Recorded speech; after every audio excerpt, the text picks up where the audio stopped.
Morning guys, mga buddy. Morning. Another day, another biyahe. Harap mo yung kamera. Mga buddy.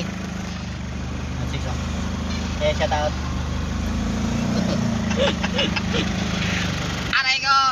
Biyahe na tayo mga buddy. I'm going to Yopi Town.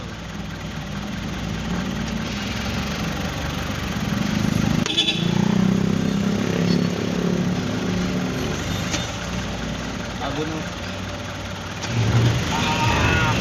Dito na eh. Ayun na. Aray ko!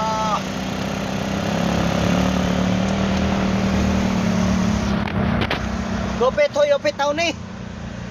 Yopi Town eh, is a Yopi Town. Daming bus dito eh. Hirap tayo magkalagay ni. Sayad sa sakyan natin eh.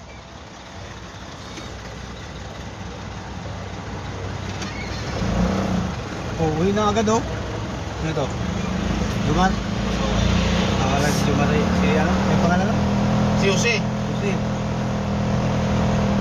Ay, bumalik yung dalawa ko.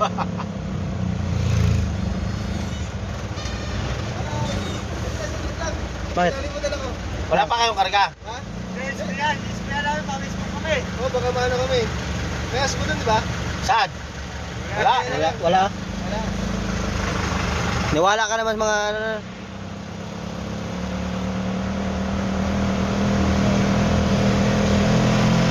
Tala nyo na Cebu. Bahala kayo. Bukas pa kayo makarating. Basta na dyan sa inyo Cebu.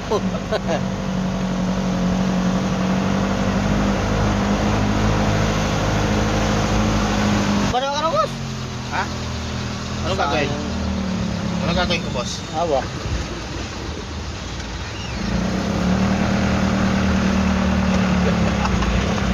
Ganda-ganda mga nagganyan. Kakatin mo. Ganda na yung umpisa ko dati sa vlog ko kasi si Riano tagahawak cellphone ba? Ha? Doon, pag bago ko alis, pa-video muna ako sa kanya habang naabante ako. Tapos pag sakay, video. Tapos pag alis, video. Ano? Kaso hindi ka na monetize. Kaso nagka-aberya. Bakit? Na-report? Na ano ba kayong YouTube na yung ano ko? Nagka-violation. Ano ba yung issue? Lagi mo, akala mo yung Facebook mo nga kung nag-umpisa ka na sa pagbablog kahit hindi ka pa nag-umpisa may violation yan eh. Ha?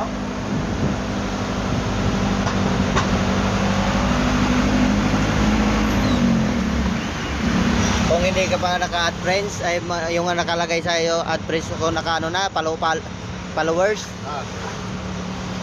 Subukan mo, tingnan mo, baka may violation na yan.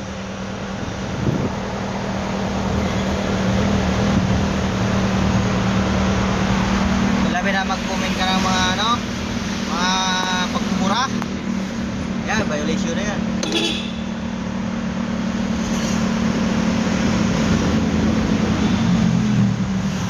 Mga comment. Pakalagayan dahil sa spam.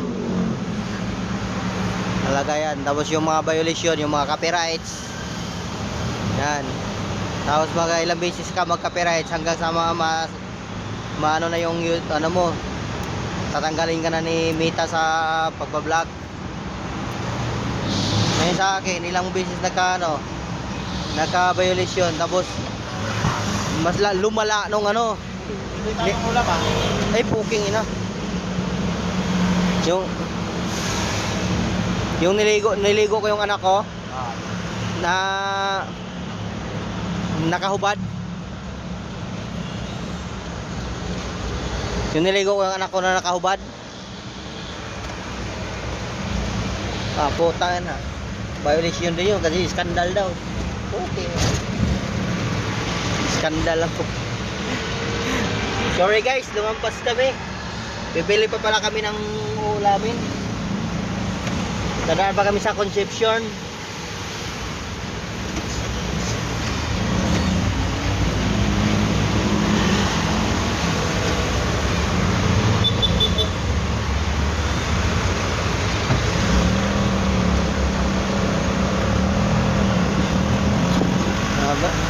Sabihin mo kasi boss, yung sabihin mo, nandiyan na ako sa lampas na eh. Kala ko niliko ka na eh. Wala si boss, oh. Ganda mo mga kwento. Maganda kwentuhan talaga, pag maganda talaga kwentuhan, makakalimutan eh.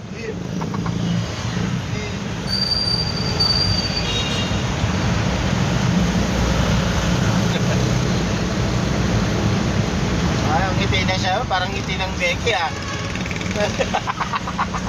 Nagawa pa oh.